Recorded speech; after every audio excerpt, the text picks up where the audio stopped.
بسم اللہ الرحمن الرحیم لیس البر ان تولوا وجوہکم قبل المشرق والمغرب ولکن البر من آمن باللہ والیوم الآخر والملائکۃ والکتاب والنبیین وآتى المال على حبه ذوي القربى واليتامى والمساكين وابن السبيل والسائلين وفي الرقاب وأقام الصلاة وآتى الزكاة والموفون بعهدهم إذا عاهدوا والصابرين في البأساء والضراء وحين البأس أولئك الذين صدقوا وأولئك هم المتقون ربی اشرح لی صدری ویسر لی امری واحلل عقدۃ من لسانی یفقہوا قولی ربی زدنی علما ربی زدنی علما۔ تمام تر تعریفیں اللہ رب العزت کے لیے ہیں جو مالک کائنات خالق ارض و سما ہے، کہ جس نے اس انسان کو پیدا کیا اور اس کے لیے بے شمار نعمتیں عطا کی تاکہ انسان ان نعمتوں کو استعمال کرے، اللہ تعالیٰ کا شکر ادا کرے، اللہ تعالیٰ کی بندگی اختیار کرے، اپنی تمام زندگی اللہ تعالیٰ کی فرما برداری کے اندر گزارے، کوئی ایک لمحہ بھی ایسا نہ ہو جس کے اندر اللہ تعالیٰ کی نافرمانی سے اسے گزرنا پڑے۔ ساری زندگی نیک اعمال صالح اعمال کو اختیار کرتا رہے تاکہ کل قیامت والے دن جب اس کے نامہ اعمال کا وزن کیا جائے تو وہ بھاری نکلے، جیسا کہ اللہ تعالیٰ فرماتے ہیں فَأَمَّا مَنْ ثَقُلَتْ مَوَازِينُهُ کہ اس دن جب جس کے نامہ اعمال بھاری نکلیں گے، نیک اعمال زیادہ نکلیں گے، فَهُوَ فِي عِيشَةٍ رَاضِيَةٍ وہ عیش و عشرت کی زندگی گزار رہا ہوگا۔ وَأَمَّا خَفَّتْ مَوَازِينُهُ اور جس کے اعمال ہلکے نکلیں گے، فَأُمُّهُ ہاویہ وہ ہاویہ کے اندر جائے گا۔ وَمَا أَدْرَاكَ مَا هِيَ تم کیا جانو کہ وہ ہاویہ کیا ہے؟ نَارٌ حَامِيَةٌ وہ دہکتی ہوئی آگ ہے۔ تو اے ساتھیو، ہم نے اس دہکتی ہوئی آگ سے بچنا ہے، اپنے اعمال میں نیکیوں کا اضافہ کرنا ہے، ساری زندگی نیک عمل کرتے جانا ہے کہ تاکہ کل قیامت والے دن جب ہمارا نامہ اعمال تولا جائے تو اس کے اندر نیکیوں کا پلڑا بھاری ہو، گناہوں کا پلڑا کم ہو، نیکیوں اس کے اندر زیادہ ہوں تاکہ ہم جنت میں داخل کر دیے جائے۔ لیکن آج اگر آپ دیکھیں کہ ہماری امت مسلمہ میں نیکی کا جو تصور ہے پیدا ہو چکا ہے، وہ جو تصور قرآن پیش کرتا ہے اس کے بالکل منافی تصور پیدا کر لیا ہے۔ آج ہم سمجھتے ہیں کہ غیر اللہ کی نظر و نیاز کرنا جو ہے وہ بڑی نیکی ہے۔ آج ہم سمجھتے ہیں کہ فوت شدہ انسان کی قبر پر عمارت بنانا، وہاں پہ مجاور بن کر بیٹھنا ایک بہت بڑی نیکی ہے۔ ہم سمجھتے ہیں اس قبر کے اوپر چادر چڑھانا ایک بہت بڑی نیکی ہے۔ ہم سمجھتے ہیں اس قبر والے کے گرد طواف کرنا ایک بہت بڑی نیکی ہے، وہاں پر دیا جلانا، اگربتی جلانا، موم بتی جلانے کو ہم نیکی سمجھتے ہیں۔ ہم ماہانہ جو میلاد ہے یا کہہ لو عرس ہے اس منانے کو نیکی سمجھتے ہیں، اور وہاں پر قوالی گانے کو نیکی سمجھتے ہیں، ڈھول کی تاب پر دھمال ڈالنے کو نیکی سمجھتے ہیں، وہاں پہ بکرا دمبا ذبح کرنے کو نیکی سمجھا جاتا ہے۔ لوگ گھروں سے پیدل ننگے پیر جاتے ہیں درباروں پر اور اس کو نیکی سمجھتے ہیں کہ یہ بہت بڑی نیکی ہے۔ پھر اس غیر اللہ سے، اس مردہ انسان سے حاجات مانگی جاتی ہیں، اس کو بہت بڑی نیکی سمجھا جاتا ہے۔ پھر اس پر جیسے میں نے بتایا طواف کیا جاتا ہے، قبروں پر اذان دی جاتی ہے اور کہا جاتا ہے یہ کہ بہت بڑی نیکی ہے۔ پھر پیارے نبی کریم صلی اللہ علیہ وسلم کی پیدائش کے دن کو میلاد النبی اور جشن کے طور پر منانے کو لوگ نیکی سمجھ چکے ہیں، یہ شب برات شب معراج منانے کو نیکی سمجھتے ہیں، یہ محرم کے اندر تعزیہ اور دلدل نکالنے کو نیکی سمجھتے ہیں۔ یہ وہ تمام نیکی کے کنسیپٹ ہیں جو آج مسلم کے اندر آگے ہیں، امت مسلمہ اس کو اپنائے ہوئے ہے۔ لیکن آئیں دیکھیں قرآن نیکی کسے کہتا ہے۔ میں نے آپ کے سامنے سورہ بقرہ سورت نمبر 2 ہے، آیت نمبر 177 تلاوت کی ہے، اسے آیت البر بھی بولا جاتا ہے۔ اللہ تعالیٰ نیکی کی حقیقت بیان کرتے ہیں، فرماتے ہیں لیس البر ان تولوا وجوہکم قبل المشرق والمغرب نیکی صرف یہ نہیں ہے کہ تم اپنا چہرہ مشرق یا مغرب کی طرف موڑ لو، بلکہ وَلَكِنَّ الْبِرَّ مَنْ آمَنَ بِاللَّهِ وَالْيَوْمِ الْآخِرِ نیکی یہ ہوگی کہ تم ایمان لاؤ اللہ پر اور یوم آخرت۔ یہاں پہ مشرق اور مغرب کی طرف منہ کرنے کو بطور تمثیل پیش کیا گیا ہے۔ مراد سے یہ ہے کہ تم جو بھی عمل کرتے ہو، جو بھی کام کرتے ہو، اگر تمہارا مقصد اس کا کرنے کا مطلب یہ ہے کہ تم وہ کرتے ہو اللہ تعالیٰ کے لیے، اللہ پر ایمان رکھتے ہوئے، تو وہ عمل تمہارا نیکی ہوگا، ادروائز وہ عمل آپ کا نیکی نہیں ہوگا۔ اگر آپ کوئی عمل کرتے ہو لیکن آپ کا ایمان اللہ کے اوپر نہیں ہے، آپ نے اللہ کو لا الہ الا اللہ مانا ہی نہیں ہے، تو دنیا میں جو بھی تم عمل کرتے رہو تمہارا وہ عمل نیکی نہیں ہوگا۔ دنیا کے اندر آپ دیکھتے ہیں جو غیر مسلم ہیں بہت سارے نیکی کے اچھائی کے کام کرتے ہیں، بھلائی کے کام کرتے ہیں۔ آپ جانتے ہیں کہ غیر مسلم میں بل گیٹس جو مائکروسافٹ کا مالک ہے، وہ اربوں ملینز ڈالر جو ہے وہ غریبوں میں تقسیم کرتا ہے صحت و تعلیم کے معاملے میں، لیکن کیا ہے کہ وہ عیسیٰ علیہ السلام اور مریم علیہ السلام کو اللہ تعالیٰ کا بیٹا مانتا ہے، اس کے ساتھ اللہ تعالیٰ کے ساتھ شریک کرتا ہے۔ تو یہ جتنے بھی اس کے خرچ کیے ہوئے مال ہے، یہ کل قیامت والے دن اس کے کچھ کام نہیں آئیں گے۔ کیوں کام نہیں آئیں گے؟ کیونکہ اس نے اللہ تعالیٰ کا شریک مقرر کر دیا۔ اسی طرح جو شخص لا الہ الا اللہ کہنے کے باوجود اللہ کے ساتھ کسی کو شریک ٹھہراتا ہے، اللہ کے ساتھ کسی کو مشکل کشا، حاجت روا، بگڑی بنانے والا سمجھتا ہے، تو چاہے وہ جو بھی اعمال کرتا پھرے، کتنی ہی نیکیاں کیوں نہ اکٹھا کرتا پھرے، بڑے بڑے حج کر لے، بڑا نمازیوں کا پابند ہو، لیکن اگر اس نے اللہ کے ساتھ کسی کو شریک ٹھہرا دیا ہے، اللہ کو واحد نہیں مانتا، وحدہ لا شریک نہیں مانتا، تو وہ جو کچھ مرضی کرتا رہے، کل قیامت والے دن اس کے یہ نامہ اعمال تلیں گے نہیں، بلکہ کیا ہے راکھ بنا کر اڑا دیے جائیں گے۔ تو دنیا کے اندر جو سب سے پہلا جو کام کرنے والا ہے، جو نیکی اگر کرنا چاہتے ہو تو پہلا کام کیا کرنا ہے؟ آمنا باللہ والیوم الآخر رکھنا ہے۔ اگر آپ یہ کام نہیں کریں گے، آخرت پر یقین نہیں رکھیں گے، اللہ پر یقین نہیں رکھیں گے جو اللہ تعالیٰ ہم سب کا خالق ہے، سب کا مالک ہے، اس کو وحدہ لا شریک نہیں مانیں گے، تو ہم جو بھی کام کرتے رہیں گے اس کا کوئی اجر نہیں ملے گا، اس کا کوئی ہمیں کل قیامت والے دن فائدہ نہیں ہوگا۔ کیوں؟ کیونکہ ہم نے اس خالق کو ہی نہیں مانا، اس رب کو واحد اللہ شریک ہی نہیں مانا، اس کے ساتھ شریک ٹھہرایا، اس کے نبی کو اس کے اللہ کا مقام دے دیا، اللہ کے برابر کھڑا کر دیا۔ تو یہ ہم نے کیا کام کیا؟ یہ سب سے بڑا شرک ہے جو اللہ تعالیٰ فرماتے ہیں۔ آپ دیکھتے ہیں کہ پہلے تقریباً 2000 کی بات ہے کہ لوگوں نے یہ بہت ایک جو ہے مضمون، یہ ایک آیت بہت ہی پیش کی، حسبنا اللہ و نعم الوکیل، میرے لیے اللہ ہی کافی ہے۔ لیکن لوگوں کو یہ بھی چیز پسند نہیں آئی، جو لوگ مشرک ہیں ان کو اللہ کی توحید کڑوی لگتی ہے، مرچوں سے بھی زیادہ کڑوی لگتی ہے، انہوں نے اس کے مقابلے میں لکھوا دیا میرے لیے اللہ اور رسول کافی ہے۔ خالی اللہ نہیں، اللہ اور رسول کافی ہے، کیونکہ یہ اللہ اور رسول کو ایک ہی چیز مانتے ہیں، یہ اللہ اور رسول کو ایک ہی تخلیق مانتے ہیں۔ یہ کہتے ہیں کہ جو عرش پہ مصطفی تھا خدا ہو کر مدینے میں اتر آیا مصطفیٰ ہو کر، بلکہ یہ اس سے آگے بھی جاتے ہیں، یہ کہتے ہیں کہ اللہ کا پکڑا چھڑائے محمد، محمد کا پکڑا چھڑا کوئی نہیں سکتا۔ مطلب انہوں نے اللہ کے رسول کو، اللہ کے بھیجے ہوئے پیغمبر کو اللہ کا مقام دے دیا، اللہ کے ساتھ شریک ٹھہرا دیا، تو اس سے بڑا شرک اور کیا ہوگا، اس سے بڑی بدبختی اور کیا ہوگی؟ پھر یہ انسان جو مرضی عمل کرتا پھرے، جو مرضی عمل کرتا پھرے، اس کی بخشش ناممکن ہے۔ اللہ فرما دیا حرم اللہ علیہ الجنہ، اللہ نے اس پر جنت حرام کر دی ہے، یہ جنت میں جا ہی نہیں سکتا۔ کیوں؟ کیونکہ یہ ایمان ہی نہیں لے کے آیا۔ ارکان اسلام کا پہلا جو ارکان ہے وہ کلمہ شہادت ہے کہ تو نے لا الہ الا اللہ کہنا ہے، اللہ کے علاوہ جتنے بھی شریک ہیں، جتنے بھی انسان ہیں، جتنی بھی کائنات ہے، ان سب کو اللہ کا غیر ماننا ہے، من دون اللہ ماننا ہے، اللہ نہیں ماننا۔ اللہ اکیلا ہے، اس کے ساتھ کوئی شریک نہیں ہے، اس کو واحد القہار ماننا ہے۔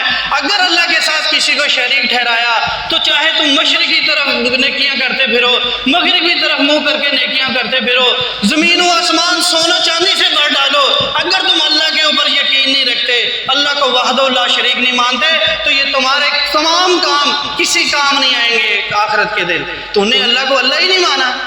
تو اللہ کے لیے نیکی کرنے کے لیے سب سے پہلے ضروری ہے کہ آمنا و باللہ و یوم الآخر ہونا چاہیے، اللہ پر ایمان ہونا چاہیے اور آخرت پر ایمان ہونا چاہیے۔ اور اسی سے ایک دوسرا نقطہ بھی یہ نکلتا ہے کہ آپ نے جو بھی عمل کرنا ہے، مشرق اور مغرب کی طرف منہ کرنے کو کچھ علماء نے نماز کے لیے بھی کہا ہے کہ اس کا مطلب نماز ہے۔ جیسے ہم مغرب کی طرف منہ کر کے نماز پڑھتے ہیں، اور جو لوگ سمندر پار امریکہ وغیرہ میں رکھتے ہیں وہ مشرق کی طرف منہ کر کے نماز پڑھتے ہیں، تو یہاں سے اس مشرق اور مغرب کی طرف منہ کرنے کا مقصد نماز کے بارے میں کہا گیا ہے کہ تمہاری نماز، تمہارا کوئی بھی عمل اس وقت تک قابل قبول نہیں ہوگا، نیکی نہیں بنے گا جب تک تم نے اس کا مقصد کیا ہو، رضائے الہی نہ ہو۔ اگر ہم دنیا میں کوئی بھی کام کریں اس کا مقصد دنیاوی مقصد ہے، اللہ کی رضا نہیں ہے، تب بھی وہ آپ کا کام جو ہے، وہ آپ کا عمل نیکی نہیں کہلائے گا۔ مثال کے طور پر آپ لوگ نماز پڑھتے ہیں، لیکن نماز پڑھنے کا مطلب یہ ہے کہ آپ دنیا میں بتا سکیں جی میں بڑا نمازی ہوں، میں بڑا پرہیزی ہوں، میں بڑا متقی ہوں، میں بڑا نماز پڑھتا ہوں، آگے آگے ہر ایک کو بتاتا پھرتا جی میں نے صبح نماز پڑھنے کے لیے اٹھا تھا، یہ ہو گیا تھا، رات کو نماز پڑھی، یہ ہو گیا تھا۔ تو نمازوں کا مقصد یہ ہوتا ہے لوگوں کو بتانا، تو لوگوں کو بتاتا پھرتا ہے۔ تو اگر یہ مقصد ہے تمہاری یہ نماز کل قیامت والے دن تمہارے کوئی کام نہیں آئے گی۔ اگر آپ دنیا کے اندر کسی کی مالی مدد کرتے ہیں، کسی کی مالی مشکلات کو دور کرتے ہیں، اور اس کے پیچھے آپ کا مقصد یہ ہے کہ دنیا والے مجھے سخی کہیں، یہ آدمی جس کی میں مدد کر رہا ہوں مجھے جو ہے میرا احسان مانے، آتے جاتے مجھے سلام کرے کہ بھائی تو نے میرے مشکل کے ٹائم کام آیا تھا، تو اس کی یہ دنیا میں کی گئی مدد آخرت میں اس کے کوئی کام نہیں آئے گی۔ یہ دنیا میں دکھانے کے لیے تو نہیں عمل کیا تھا، دنیا میں اپنی عزت کمانے کے لیے عمل کیا تھا، اس عمل کرنے کا مطلب تیرا اللہ کی رضا نہیں تھی، اللہ کو خوشنودی حاصل کرنا نہیں تھی، اللہ تعالیٰ کی فرما برداری حاصل کرنا نہیں تھی، یہ تو لوگوں کو دکھانے کے لیے تھا۔ اس لیے رسول اللہ صلی اللہ علیہ وسلم کی ایک حدیث ہے، آپ صلی اللہ علیہ وسلم نے فرمایا ومن صلی یرائی فقد اشرکا ومن صام یرائی فقد اشرکا ومن تصدق یرائی فقد اشرکا۔ جس نے دکھاوے کے لیے نماز پڑھی گویا کہ اس نے شرک کیا، جس نے دکھاوے کے لیے روزہ رکھا گویا کہ اس نے شرک کیا، جس نے دکھاوے کے لیے صدقہ اور خیرات کیے گویا کہ اس نے شرک کیا۔ مطلب یہ دنیا کو دکھانے کے لیے، دنیا کی محبت حاصل کرنے کے لیے تم یہ کام کرتے ہو، اللہ کی رضا تمہاری مقصود نہیں ہے، تو پھر جو تم مرضی کرتے پھرو، جتنی مرضی تم نیکی کر لو، کل قیامت والے دن تمہاری یہ نیکیاں کام نہیں آئیں گی۔ دنیا میں تو نے بہت کہلوا لیا حاجی صاحب، بڑا لوگوں نے تجھے چودھری چودراہٹ تیری مانی رکھی، وہ دنیا میں تیرا مقصد تھا تو نے پورا کر لیا، اب اس نیکی کا مقصد قیامت والے دن، اس نیکی کا عمل، اس نیکی کی اجر تجھے قیامت والے میں کچھ نہیں ملے گا۔ کیوں؟ کیونکہ نہیں تو نے رضائے الہی کے لیے کیا ہی نہیں تھا، تو نے اللہ کو خوش رکھنے کے لیے کیا ہی نہیں تھا۔ تو اسی لیے ساتھیو، جو بھی آپ نے کام کرنا ہے، جو بھی آپ کا عمل ہو، اس کا بنیادی اور پہلا مقصد کیا ہونا چاہیے؟ رضائے الہی ہونا چاہیے، اللہ تعالیٰ کو خوش کرنا ہونا چاہیے، یا اس کا جو اپوزٹ ہوتا ہے اللہ کی ناراضگی سے بچنا ہونا چاہیے، اللہ کی نافرمانی سے بچنا ہمارا مقصد ہونا چاہیے۔ اگر تو یہ ہمارا مقصد ہے تو جو ہم کام کریں گے تو تب وہ نیکی کہلائے گا۔ اگر ہمارا مقصد دنیا تک محدود ہے، دنیا حاصل کرنا ہے، تو وہ ہمارا کام نیکی میں شمار نہیں ہوگا۔ جس کام کے اندر ہماری دنیاوی مقصد جڑ جائے گی وہ دنیا کا ہو کے رہ جائے گا، آخرت کا اس کے اندر کوئی حصہ نہیں ہوگا۔ آج آپ نے دیکھا ہے دنیا کے اندر لوگ کتنی صدقہ خیرات کرتے ہیں، لیکن ساتھ کیا ہے؟ کیمرہ مین ہے، فوٹو کھینچی جا رہی ہے، کل کے اخبار کے اندر فوٹو آئے گی کہ فلاں صاحب نے اتنی سخاوت دکھائی، اتنے پیسے، اتنی دیگے، اتنے مال جو ہے وہ لوگوں میں تقسیم کیا، صرف اس لیے کہ فوٹو میں آ سکے، لوگ کہیں یار یہ بڑا سخی آدمی ہے، اس نے بڑا پیسہ خرچ کر دیا ہے، بڑی دیگیں دلوائی ہیں جی اس نے یہ کام کیا، اللہ کے راہ میں خرچ کیا ہے۔ اللہ فرماتا ہے تیرے یہ کام کل قیامت والے دن تیرے کچھ کام نہیں آئے گا، بلکہ غارت کر دیے جائیں گے۔ دکھاوے کے لیے نماز پڑھی ہے تو تیری یہ نماز تیرے منہ پہ مار دی جائے گی، یہ تو نے کسی اور کو خوش کرنے کے لیے پڑھی تھی تو یہ بھی تیری شرک ہے، تو نے اللہ کو چھوڑ کر کسی اور کی رضا کو سامنے رکھا ہے۔ تو یہ کام بھی کرنا جو ہے وہ بہت بڑا کفر ہے، ہمیں نہیں کرنا چاہیے۔ ہم نے جو بھی کام کرنا ہے ہمارا مقصد کیا ہونا چاہیے؟ رضا الہی ہونی چاہیے۔ اللہ پہ ایمان، اللہ پہ یقین ہوتے ہوئے ہم صرف اس لیے کریں کہ اگر اس عمل کا ہمیں کوئی اجر دے سکتا ہے تو وہ صرف اللہ تعالیٰ کی ذات ہے. ہمیں اس کا اجر چاہیے بھی تو کس سے چاہیے؟ صرف اللہ تعالیٰ سے ہمیں اس کا اجر چاہیے. اللہ کے علاوہ کوئی ہمیں اجر دینے والا نہیں ہے. پھر آگے اللہ تعالیٰ فرماتے ہیں والملائکۃ والکتاب والنبیین، ایمان لانا ہے کہ ملائکہ پر، کتاب پر اور نبیین پر. یہ تینوں چیزیں جڑی ہوئی ہیں رسالت کے ساتھ. وہ فرشتے جو وحی لے کر نازل ہوتے ہیں کتاب کی صورت کے اندر محمد صلی اللہ علیہ وسلم پر اور اس سے پہلے نبیوں پر، یہ رسالت سے جڑی ہوئی ہے، اس پر ایمان لے کے آنا ہے.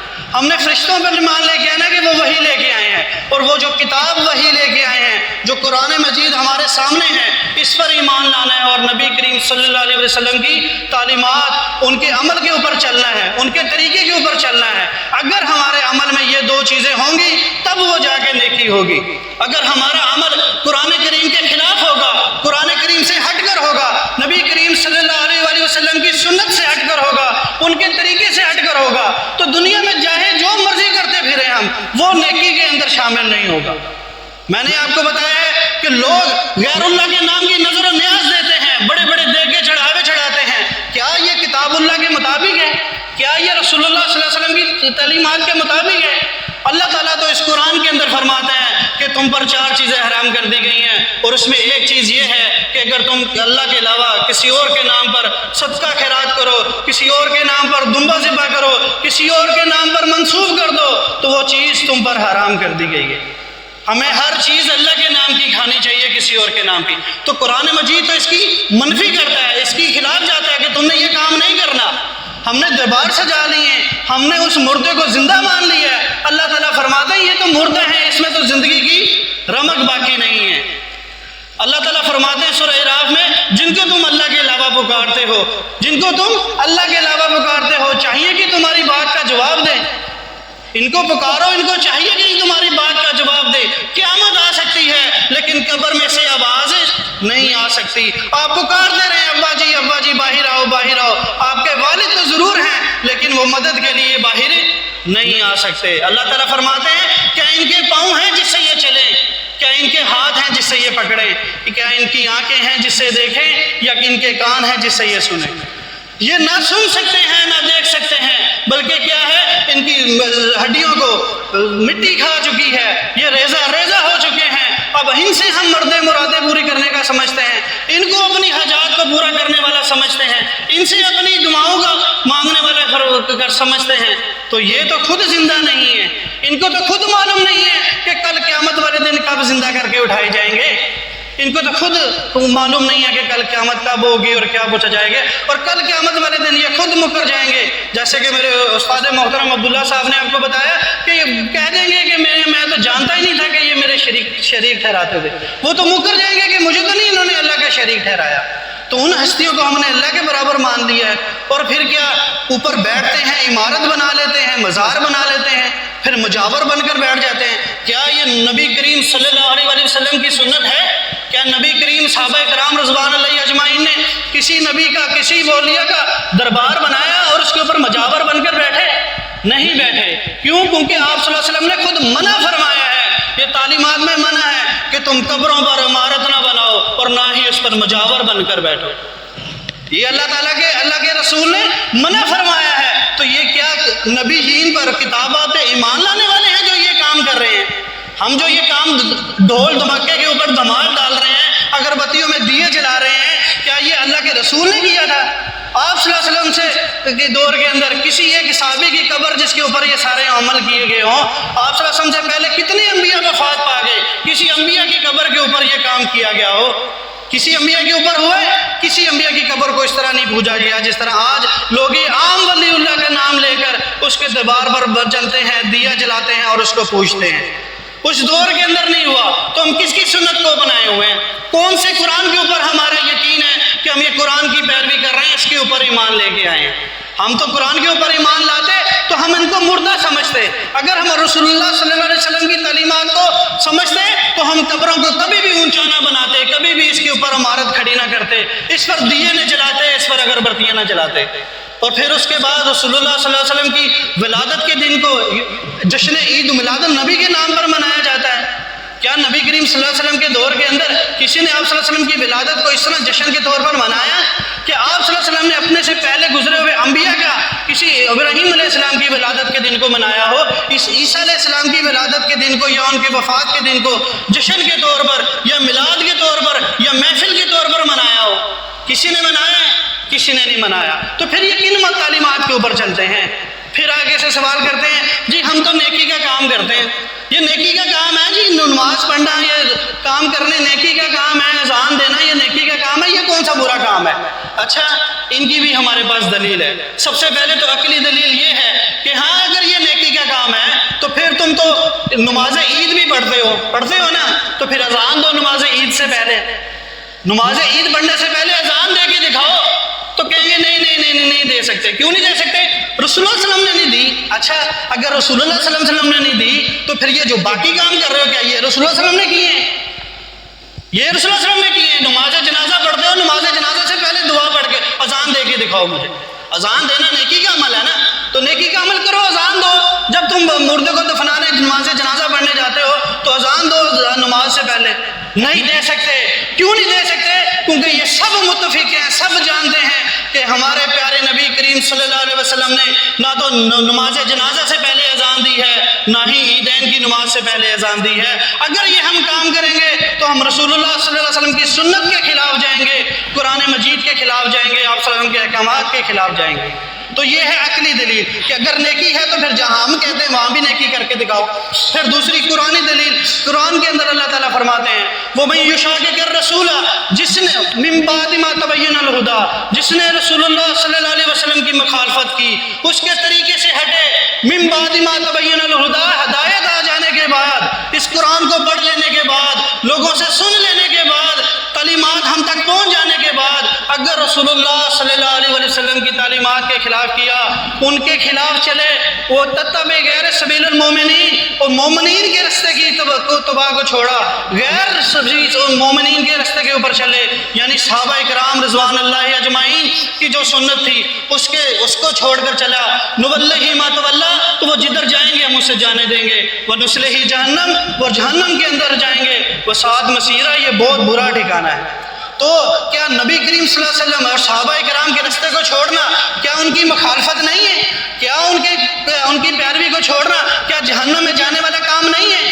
اگر جہنم میں جانے والا کام ہے تو ہمیں ثابت کر کے دکھا دو کہ یہ دیوار، یہ اولیاء اللہ، یہ محفلیں، یہ اگربتیاں، یہ دیا جلانے، یہ جو نظر و نیاز کرنے، یہ بڑی بڑی محفلیں سجانے، یہ اگربتیاں جلانے کا کام ہمارے صحابہ نے کیا، ہمارے نبیین نے کیا، تب تو ہم کرنے کے لیے تیار ہیں۔ اگر یہ انہوں نے نہیں کیا، ان کی سبیل سے ہٹنا ہے، ان کے راستے سے ہٹنا ہے، جہنم کی طرف لے کے جانا ہے، تو پھر ہم یہ کیوں کر رہے ہیں؟ ہمیں یہ کام نہیں کرنا چاہیے۔ کیوں؟ کیونکہ قرآن میں اللہ فرماتے ہیں کہ تم نے اللہ کے رسول کی مخالفت نہیں کرنی، اور یاد رکھو کہ صحابہ کرام کے طریقے کو پکڑنا ہے، صحابہ کرام کے طریقے کو نہیں چھوڑنا۔ یہ وہ طریقہ ہے جو تمہیں سیدھا صراط المستقیم ہے، جو سیدھا جنت میں لے کے جانے والا ہے۔ اس طریقے کو اگر چھوڑو گے، اس طریقے کو اگر چھوڑ دو گے تو یقیناً جہنم میں جانے والا کام کرو گے۔ ان کے طریقے کو چھوڑنا یقیناً جہنم میں جانے والا کام ہے۔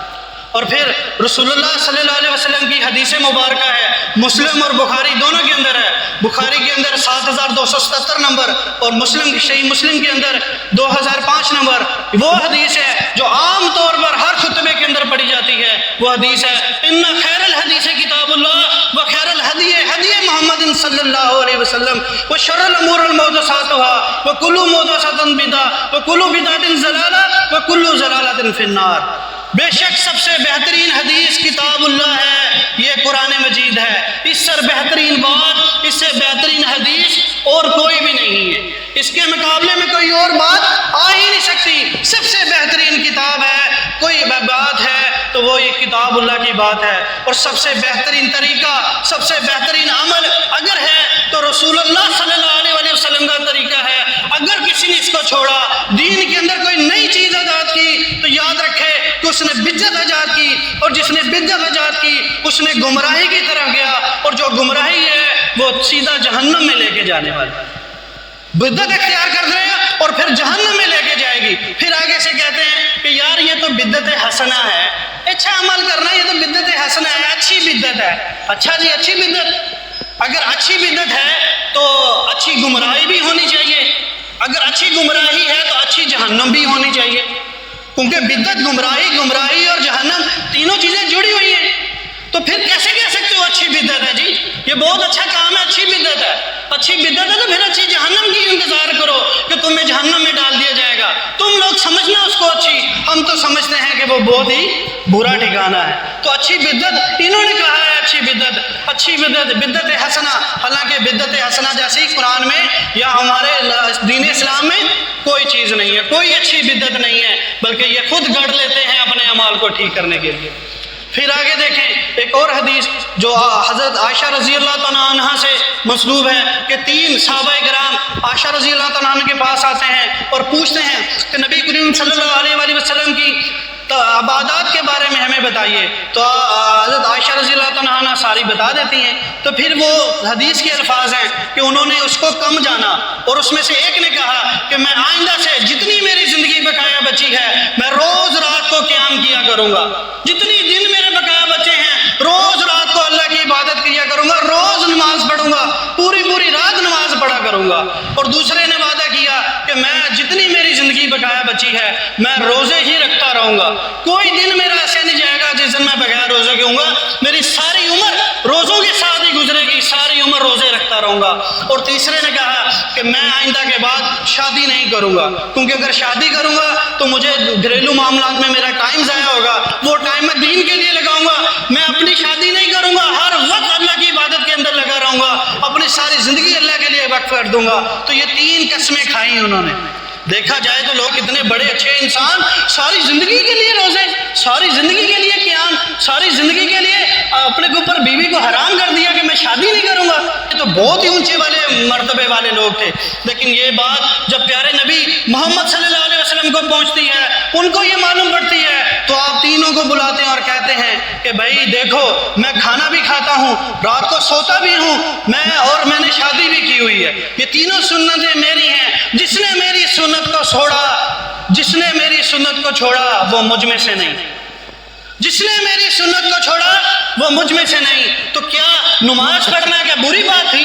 نہیں، لیکن اللہ کے رسول نے فرمایا یہ کوئی دین ایسا دین نہیں ہے کہ تم نماز پڑھنے کے لیے جنگلوں میں چلے جاؤ، دنیا چھوڑ دو، اپنی بیوی بچے اہل و عیال کو دفع کرو، جنگلوں میں جا کے صاحب کی زندگی گزارو. نہیں، یہ دین اسلام آپ کو اعتدال سکھاتا ہے، یہ دین اسلام آپ کو بیلنس زندگی گزارتا ہے کہ تم نے معاش بھی کمانا ہے، تم نے گھر والوں کا بھی خیال رکھنا ہے، اور تم نے نیک اعمال بھی کرنے ہیں. تم نے 5 وقت کی نماز تجھ پر فرض ہے، تو 5 وقت کی نماز پڑھ. اللہ کے بندے تجھے رمضان کے روزے فرض کر دیے گئے ہیں، تو رمضان کے اندر اپنے روزے رکھ. اور نکاح کے اوپر بتایا گیا ہے کہ آپ نے نکاح کرنا ہے، تو آپ نکاح بھی کرو، یہ بھی نبی کریم صلی اللہ علیہ وسلم کی سنت ہے. تو ان اعمال کو چھوڑیں گے کیا ہم نیک بنیں گے؟ ہرگز نہیں بنیں گے. تو اپنے تمام اعمال میں ہم دیکھیں کیا نبی کریم صلی اللہ علیہ وسلم کی سنت ہے اور کتاب اللہ کے مطابق ہے یا نہیں ہے. پھر آگے اللہ تعالیٰ فرماتے ہیں وَآتَ الْمَالَ عَلَىٰ حُبِّهِ ذَوِي الْقُرْبَىٰ، کہ اپنے مال کو خرچ کرو جس کو تم محبوب سمجھتے ہو. کس کے اندر؟ ذوی القربیٰ، اپنے عزیز رشتہ داروں کے اندر. اپنے عزیزی اقارب جو ساتھی جو رشتہ دار تمہارے مومن ہیں، پہلے حق وہ رکھتے ہیں کہ آپ ان کے اندر اپنے پیسوں کو خرچ کریں. کیوں؟ کیونکہ یہ بہت ضروری ہے. اپنے مال کا صدقہ نکالنا، اپنے مال کو اپنے عزیز قربا کے اندر خرچ کرنا، یہ بہت ہی بڑی نیکی ہے. آپ دنیا کے اندر دیکھتے ہیں لوگ رشتہ داروں کو اتنی نفرت کی نگاہ سے دیکھتے ہیں کہ ان کی طرف پیسہ خرچ کرنے کے لیے تیار نہیں ہوتے. وہ ریوڑیاں بانٹیں گے دور جا کر، کہیں اپنے کو کوئی ریوڑی نہ مل جائے، کہیں وہ اس سے فائدہ نہ اٹھا لے. کیوں؟ انہوں نے فلانے ٹائم یہ بات کی تھی، اس نے فلاں ٹائم وہ شکوہ کیا تھا، اس نے فلاں ٹائم مجھے یہ بات کی تھی، اس طرح بس کیا تھا، لہٰذا میں اس کو یہ کام نہیں کرنے دوں گا. نہیں، تیرا یہ پیسہ دینا، یہ تیرا مال خرچ کرنا ان کے اوپر کیا اپنے لیے تھا؟ کیا لوگوں کو دکھانے کے لیے ہے؟ یہ کس کے لیے کر رہا ہے تو پیسہ خرچ ان کے اوپر؟ اللہ کے لیے کر رہا ہے، اللہ کی رضا کے لیے کر رہا ہے. اللہ نے حکم دیا ہے کہ تو نے مال خرچ کرنا ہے تو سب سے پہلے کس پر خرچ کرنا ہے؟ ذوی القربا، اپنے عزیزی رشتہ دار جو مومن ساتھی ہیں پہلے ان کو اوپر خرچ کرے، کیونکہ مشرک سے مومن کو ترجیح دی گئی ہے، ہمیشہ مومن کے اوپر خرچ کرنا ہے. پھر اللہ تعالیٰ فرماتے ہیں والیتامیٰ، اور یتیموں کے اوپر جو بے سہارا ہیں، جن کے والد سر سے گزر چکے ہیں، جن کی جو عورتیں بیوہ ہو چکی ہیں، ان کے گھر میں کمانے والا کیوں نہیں ہے، تو انہیں اس کا سہارا بننا ہے، ان کو کھانا کھلانا ہے، ان کو کپڑے دینے ہیں، ان کی حاجات کو پورا کرنا ہے، یہ تیرے اوپر فرض ہے، اپنے مال کو ان کے اوپر خرچ کرنا ہے۔ پھر فرمایا والمساکین، اور غریبوں کے اوپر خرچ کرنا ہے، ان غریبوں کو تو نے خرچ کرنا ہے، اپنے مومن ساتھیوں کے اوپر اپنے مال کو خرچ کرنا ہے۔ لیکن کیا ہے کہ آج ہم اپنے بھول ہی چکے ہیں، ہمارے پاس تو بڑا بڑا گھر ہے، دو کنال کے گھر ہیں، بڑی بڑی جائیدادیں ہیں، لیکن ہمارا ساتھی جو ہے وہ کرائے کے مکان کے اوپر رہتا ہے۔ ہمارے پاس پراڈو ہوگی، ہمارے پاس دو گاڑیاں ہوں گی، اور ہمارے بھائی کی جو بیٹی ہے وہ شادی کے لیے بیٹھی ہوئی ہے، اس کے پاس جہیز دینے کے لیے پیسے نہیں ہیں۔ ہمارے پاس گھروں میں تو چار ایسی ہو، وہ بھائی میرا بجلی کا بل دینے کے لیے پریشان بیٹھا ہو، وہ بل ادا نہیں کر سکتا، تو ہم کیسے مومن ہیں؟ اللہ کے رسول نے فرمایا تم میں سے کوئی شخص اس وقت تک مومن نہیں ہو سکتا جب تک وہ اپنے بھائی کے لیے وہ چیز پسند نہ کر لے جو وہ اپنے لیے پسند کرتا ہے۔ اگر میں اپنے لیے اچھا گھر پسند کرتا ہوں تو یہ بھی سوچوں کہ میرے بھائی کے پاس ہے یا نہیں ہے۔ میں 10 کنال کے اوپر رہ رہا ہوں، سونا میں نے ایک 4 بائی پہ ہے، اور اتنی بڑی جائیداد کس لیے رکھی ہوئی ہے؟ اپنے مساکین، اپنے غریب بھائی کے اوپر تیرا خیال نہیں جاتا؟ کیا تجھ سے نہیں پوچھا جائے گا تیرے اس بارے میں، تیرے اس مال کے بارے میں، کہ تو نے اپنے عزیز یتامہ اور غریب بھائی کے اوپر خرچ کیا تھا؟ خود تو ہمارے پاس آئی فون ہو اور بھائی کے پاس سائیکل تک نہ ہو، کیسی زندگی گزار رہے ہیں ہم کیوں نہیں خرچ کرتے اپنے بھائی کے اوپر؟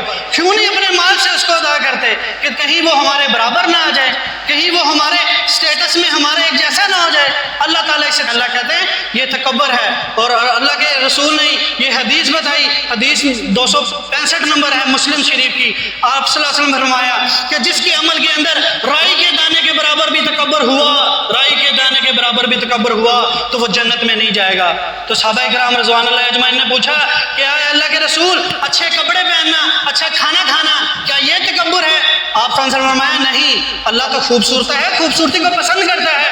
تکبر تو یہ ہے کہ تم حق بات کو جان لو اور دوسروں کو حقیر جانو، حق بات کو جانو اور اس کو ٹھکرا دو اور دوسروں کو حقیر جانو۔ آج ہم حق بات کو سمجھ چکے ہیں، ہم تک پہنچ چکی ہے، ہم جانتے بھی ہیں، لیکن اس کو ٹھکرا رہے ہیں، اس پر عمل نہیں کر رہے، اور دوسروں کو حقیر سمجھتے ہیں کہ یہ ہمارے برابر کا نہ ہو جائے، اس پر مال خرچ کرنے کے لیے تیار نہیں ہے۔ اللہ تعالیٰ نے سورۃ جو 4 پارہ اس میں کیا فرمایا؟ لن تنالوا البر حتی تنفقوا مما تحبون، تم میں سے کوئی شخص اس وقت نیکی کی حد تک کو نہیں پہنچ سکتا جب تک وہ چیز خرچ نہ کر لے وہ جو اس سے سب سے زیادہ محبوب ہے۔ آج ہم جانتے ہیں کہ ہمیں سب سے زیادہ کوئی چیز محبوب ہے دنیا کے اندر، تو وہ ہمارا مال ہے۔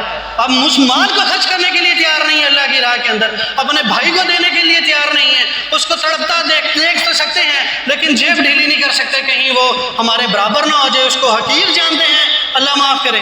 نہیں ساتھیوں، ہم نے ان کو بھی خیال کرنا ہے، اپنے مال سے ان کو بھی دینا ہے، اور اس کا مقصد صرف رضائے الہی ہے، تو پھر کیوں نہیں دل کھول کے خرچ کرتا؟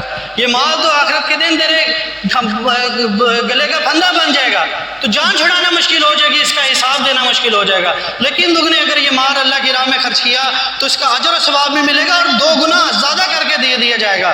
اور آگے اللہ فرماتے ہیں وابن السبیل، اور مسافروں پہ خرچ کرو۔ اس وقت مسافر تو آپ کو پتہ ہے دور دراز سے لوگ آتے تھے اونٹ میں بیٹھ کر، تو رستے میں اگر کسی کی چوری ہو گئی، کوئی مال ختم ہو گیا تو وہ بے آسرا ہوتا تھا، اس کو اس مال کی ضرورت ہوتی تھی کہ اپنے وطن واپس جا چکے۔ آج تو ٹھیک ہے، ڈیجیٹل ماحول ہے، ایزی پیسہ، ایزی جیش کیش ہے، آپ پیسے پہنچ جاتے ہیں، لیکن پھر بھی اگر کوئی انسان آپ کے سامنے سوال کرتا ہے، کوئی مسافر ہے، تو آپ اس کی مدد کریں، یہ ہم پر فرض ہے۔ اللہ نے اسے نیکی، سب سے بڑی نیکی قرار دیا ہے۔ اور پھر اللہ فرماتے ہیں وَالسَّائِلِينَ، اور مانگنے والوں کو دو، جو لوگ آپ سے مانگتے ہیں، سائل ہیں، ان کو اپنی جیب میں سے دو۔ یہاں پہ ایک بات میں عرض کرتا چلوں کہ سائلین، مانگنا، یاد رکھو جو چیز مانگی جاتی ہے وہ اللہ کے علاوہ اور کسی سے نہیں ہونی چاہیے۔ ہمیں اپنی ہر ضرورت کے اندر، ہر مصیبت کے اندر، ہر مشکل، تکلیف، تنگی کے اندر کس کو پکارنا ہے؟ اللہ تعالیٰ کو پکارنا ہے۔ اللہ کے علاوہ کسی کے آگے ہاتھ دراز نہیں کرنا۔ جب کوئی انسان کسی اور کے آگے ہاتھ دراز کرتا ہے، گویا کہ وہ اپنی عزت نفس اس کے ہاتھ میں، اپنے ہاتھ میں رکھ کے اس کے آگے کر دیتا ہے، چاہے وہ اس کو ٹھکرائے، چاہے وہ اس کو مان لے۔ اور جو بھی انسان جتنا بھی سخی ہو، جب آپ اس سے کچھ نہ کچھ مانگو گے تو ایک دفعہ ماتھے پہ بل اس کا ضرور بڑھے گا کہ یار یہ کیوں مجھ سے مانگ رہا ہے، کیا یہ اس نے مجھ سے بے شک وہ آپ کو کچھ نہ کچھ دے دے، لیکن ایک دفعہ اس کے ذہن میں ضرور آئے گا یار یہ مجھ سے پیسے مانگ رہا ہے۔ تو کیوں اس سے نہیں مانگتے جو ساری کائنات کو دینے والا ہے؟ کیوں نہیں اس رب سے مانگتے جو کہتا ہے کہ میں تم مجھے مانگو میں تمہاری دعا کو قبول کروں گا، جو کہتا ہے کہ تم مجھ سے اگر نہیں مانگو گے تکبر کی بنا پر، جو لوگ تکبر کی بنا پر اللہ سے نہیں مانگتے، اللہ تعالیٰ فرماتے ہیں ایسے لوگوں کو میں جہنم میں داخل کروں گا۔ اللہ فرماتے ہیں مجھ سے مانگ، میں مانگا ہوں تو میں خالق ہوں، میں مالک ہوں، میں غنی ہوں تو فقیر ہے میرا، تو مانگ مجھ سے، میں تیری حاجات کو پورا کروں گا۔ لیکن یہ انسان لوگوں کے آگے تو ہاتھ پھیلاتا ہے لیکن اس اللہ کے آگے ہاتھ پھیلاتا ہے۔ تو لوگوں کے آگے ہاتھ نہیں پھیلانا میرے بھائیوں، ہمیشہ کوشش کرنی ہے پریشانی کے اندر صبر کریں، مصیبت کے اندر صبر کریں۔ یہاں تو ایسے لوگ بھی ہیں جو صرف موبائل کا نیا ماڈل لینے کے لیے لوگوں سے مانگنا، قرض مانگتے ہیں، یار پیسے دینا، میں نے نیا موبائل لینا ہے، میں نے نئی گاڑی لینی ہے، مجھے 2 لاکھ کی ضرورت ہے، وہ تو دینا پلیز۔ لوگ تو اپنی عیش و عشرت کی زندگی گزارنے کے لیے قرض مانگتے ہیں لوگوں سے، تو یہ بہت ہی بری بات ہے۔ اللہ کے رسول نے فرمایا دینے والا ہاتھ بہتر ہے لینے والے ہاتھ سے، تو ہمیں دینے والا بننا ہے، لینے والا نہیں بننا۔ اور اگر بامصیبت کوئی ہم سے آگے ہاتھ پھیلا ہی دے تو ہم نے اس کو جھڑکنا نہیں ہے، مانگنے والوں کو جھڑکنا نہیں ہے، بلکہ اچھی دعا کے ساتھ رشتت کرنا ہے۔ یہاں تو لوگ دھکے دیتے ہیں فقیروں کو، مارتے ہیں فقیروں کو، بھاگ جا، نیک دعا تک نہیں دیتے۔ آپ نے فرمایا اگر تمہارے پاس دینے کو کچھ نہیں ہے تو تم نیک دعا دو، اللہ تیرا بھلا کرے، اللہ تیری مشکل کو دور کرے، اللہ تیری تکلیف دور کرے، تیری رزق میں اضافہ کرے۔ ہم تو اتنے وہ ہو چکے ہوتے ہیں کہ ہم اس کو دھکے دیتے ہیں، ہم یہ کہتے ہیں معاف کر معاف کر، دعا نہیں دیتے، یہ بھی ہماری بڑی بڑی بھول ہے۔ اور اگر مال اللہ کی راہ میں دیتے بھی ہیں تو سب سے گھٹیا، سب سے حقیر، جو اس کو کوئی بھی دنیا کے اندر پسند نہ کرے ویسا مال دیتے ہیں۔ میں نے ایک جگہ پہ واقعہ پڑھا کہ ایک فقیر ایک دکاندار ایک ریڑھی والے کے پاس جا کے کہتا ہے کہ اے اللہ کے بندے مجھے اللہ کے نام پہ کچھ دے، تو وہ انسان اپنی ریڑھی اپنی دکان میں سے نظر دوڑاتا ہے اور سب سے جو گھٹیا ترین چیز ہوتی ہے، جو خراب ہوئی ہوتی ہے، آدھی گلی ہوئی ہوتی ہے، وہ اٹھاتا ہے اور اس کو اللہ کے نام پر دیتا ہے۔ وہ پکڑتا ہے اور سوچتا ہے کہ یار یہ چیز تو میرا پیٹ نہیں بھرے گی، وہ جیب سے 10 روپے نکالتا ہے اور کہتا ہے یہ لے کہ مجھے 10 روپے کی یہ چیز دے دے، وہ اس کو 10 روپے کی بھی چیز دیتا ہے اور جو صاف اور ستھری اور اچھی ہوتی ہے، اور یہ پھر انسان دونوں آسمان کی طرف بلند کر کے کہتا ہے اے اللہ دیکھ یہ ہے تیری قدر، یہ ہے تیری ویلیو اور یہ ہے 10 روپے کی ویلیو۔ آج انسان نے اللہ کی قدر کو گرا دیا ہے، اللہ کی قدر چھوڑ دی ہے۔ اللہ فرماتا ہے ما قدر اللہ حق کا قدر ہی ہے، انسان تو نے اللہ کی قدر ہی نہیں کی جیسے کہ قدر کرنے کا چاہے حق تھا۔ تو اللہ کے نام پر دینے کے لیے تیار نہیں ہے، تو دیتا بھی ہے تو سب سے گھٹیا مال، کپڑے بھی دیتے ہیں اترے ہوئے جو 50 دفعہ پہن چکے ہوئے ہیں ہم، تو کیسی مدد کر رہے ہیں ہم لوگوں کی؟ کیوں نہیں اپنے جیسا دوسروں کو سمجھتے؟ کیوں اپنے آپ کو اعلیٰ سمجھتے ہیں دوسروں کو حقیر سمجھتے ہیں؟ نہیں ساتھیوں، ہم نے ان کو اپنے جیسا سمجھنا ہے، ان کی عزت کو اپنی عزت سمجھنی ہے، ان کی وقار کو اپنا وقار سمجھنا ہے، ان کی پریشانی کو اپنی پریشانی سمجھنی ہے، کیونکہ اللہ تعالیٰ نے، اللہ کے رسول نے فرمایا کہ مومن جسد واحد کی طرح ہے، ایک جسم کی طرح ہے۔ اگر جسم کے ایک حصے پہ کوئی زخم لگتا ہے، کوئی تکلیف پہنچتی ہے، تو پورے جسم کے اوپر جو ہے وہ درد کا احساس ہوتا ہے۔ تو ہم نے ان کے درد کو اپنا درد سمجھنا ہے، یہ ہم پر ضروری ہے۔ اگر ہم ان کے درد کو اپنا درد نہیں سمجھیں گے تو کس طرح ہم نیکی کی تصور کو جا سکتے ہیں؟ کس طرح ہم کہہ سکتے ہیں کہ اللہ کے احکامات کے اوپر ہم چل رہے ہیں اور اس پر ایمان لاتے ہیں؟ پھر آگے اللہ تعالیٰ فرماتے ہیں وَقَامَ الصَّلَاةَ وَآتَوُا الزَّكَاةَ، اور وہ نماز قائم کرتے ہیں اور زکوٰۃ ادا کرتے ہیں۔ نماز آپ کو پتہ ہے اچھے طریقے سے کہ بہت فرض ہے، ہمیں لازمی پڑھنی چاہیے۔ یہ سب سے بڑی نیکیوں میں سے ایک نیکی ہے کہ انسان اللہ کے آگے سجدہ کرے، قیام کرے، رکوع کو سجود کرے۔ سورۃ بنی اسرائیل کے اندر اللہ فرماتے ہیں مومن تو وہ ہوتے ہیں جو کھڑے ہوتے ہیں، بیٹھے ہوتے ہیں، لیٹے ہوتے ہیں، ہر حال میں اللہ کو یاد کرتے ہیں۔ مومن کی صفت تو یہ ہے کہ وہ ذکر و اذکار کے اندر لگے رہتے ہیں، ہر حال میں اللہ کو یاد کرتے ہیں۔ تو مومن کی صفت یہ ہونی چاہیے۔ پھر اللہ فرماتے ہیں وَآتُوا الزَّکَاةَ، زکوٰۃ ادا کرتے ہیں۔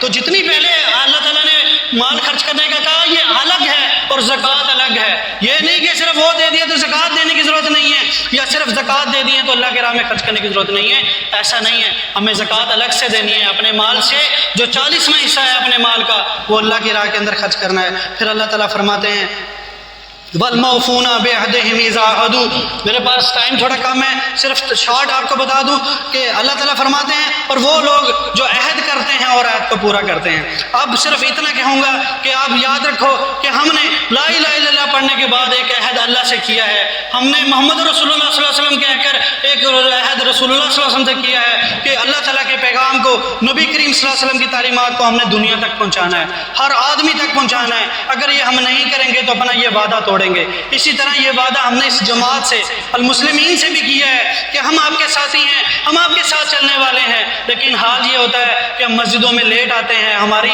رغبت دنیا کی طرف زیادہ ہے، مسجدوں میں لیٹ پہنچتے ہیں، نہ ہی ہم تعلیمات کی طرف سیکھنے کی کوشش کرتے ہیں اور نہ ہی آگے آ کر بڑھ کر لوگوں کو دعوت دیتے ہیں۔ تو اس عہد کو بھی ہم نے پورا کرنا ہے، یہ بہت بڑا ضروری عہد ہے جس کے بارے میں ہمیں کل قیامت والے دن پوچھا جائے گا۔ پھر اللہ فرماتے ہیں وَالصَّابِرِينَ فِي الْبَأْسَاءِ وَالضَّرَّاءِ وَحِينَ الْبَأْسِ، اور صبر کرنے والے جو تنگی کے اندر، تکلیف کے اندر، اور جب جہاد کا وقت آتا ہے جنگ کے اندر، تو ایسے لوگ صبر سے کام لیتے ہیں۔ اولئک الذین صدقوا، یہی وہ لوگ ہیں جو سچے ہیں، اولئک هم المتقون، اور یہی لوگ تقوی والے ہیں، یہی لوگ نیکی حاصل کرنے والے ہیں۔ تو ساتھیوں اگر ہم نے نیکی کی حقیقت کو پہنچنا ہے تو یہ سارے اعمال کرنے پڑیں گے، دل کے اندر اللہ کا خوف بٹھانا پڑے گا، آمنا باللہ و یوم الآخر رکھنا پڑے گا، اور اپنی ساری زندگی کتاب اللہ و سنت ہی کے مطابق گزارنی پڑے گی۔ اللہ تعالیٰ سے دعا ہے کہ اللہ تعالیٰ ہمیں اس پر چلنے، اس پر عمل کرنے کی توفیق عطا فرمائے۔ سبحان ربک رب العزت عما یصفون، والسلام علی المرسلین والحمد للہ رب العالمین۔